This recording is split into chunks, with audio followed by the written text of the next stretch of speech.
In this video, I'm going to show you how to stop sharing stories from Facebook to Instagram. That is quite simple and easy to do, so let's begin. And the first, open up Facebook app, then right here hit at menu icon to bring up menu, then right there hit at gear icon to open up settings, and on settings scroll down to the very bottom where you can easily find account center. Just tap on that to open it up and then hit on sharing across profiles. Now then select your Facebook account because we want to stop sharing stories from Facebook to Instagram. So I'll tap at Facebook account, and now there you can find two options that control sharing your Facebook content to Instagram.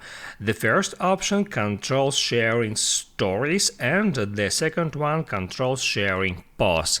So now if you want to stop sharing stories, you can just hit at that switcher to toggle this feature off, and if you want to stop sharing posts as well, just hit at that